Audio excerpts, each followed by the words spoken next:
صدر مجلس ورکن پارلیمان حیدرآباد بیرسٹر اسدالدین اویسی کی ہدایات پر مجلسی فلور لیڈر ورکن اسمبلی چندران گٹا اکبرالدین اویسی کی زیر قیادت مجلسی قائدین کے ایک وفد نے حیدرآباد کے تینوں پولیس کمشنران سے ملاقات کی۔ اس موقع پر مجلسی فلور لیڈر نے پولیس کمشنران سے ماہ رمضان کے مقدس مہینے کے دوران کھانے پینے کی جگہوں، ہوٹلوں، دکانوں اور دیگر کاروباری اداروں کو رات دیر گئے تک کھلے رکھنے کی اجازت دینے پر زور دیا۔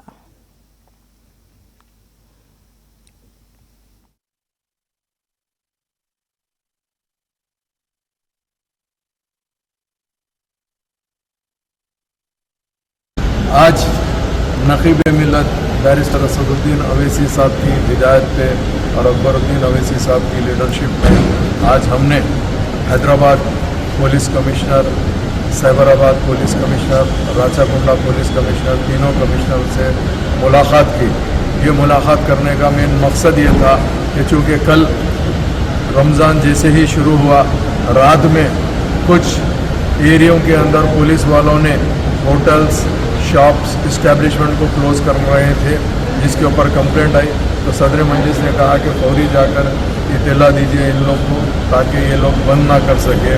وجہ یہ ہے کہ ہر سال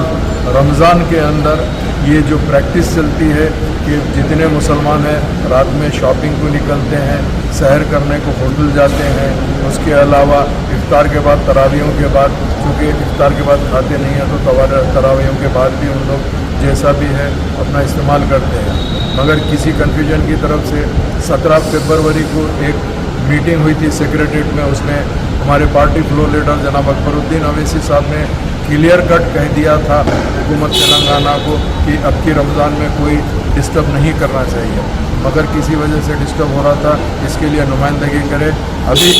کمشنر حیدرآباد، سیبرآباد اور راچاکنڈا نے ہم کو ایشورنس دے دیا ہے انشاءاللہ آج سے کسی کو تکلیف نہیں ہوئیں گے، تو انشاءاللہ تعالی ہم آپ کو یہ اطلاع دیتے ہیں کہ آپ لوگ بھی اپنا کاروبار کریے، مگر لا اینڈ آرڈر پرابلم ہونے مت دیجیے، روڈ کو جام ایسا مت کریے کہ جس کی طرف سے لوگوں کو چلنے پھرنے والا ہو۔ آپ اپنا کاروبار کرتے ہوئے پارکنگ وارکنگ ٹھیک سے رکھیے، کوئی تکلیف نہیں ہوئیں گی، یہی اطلاع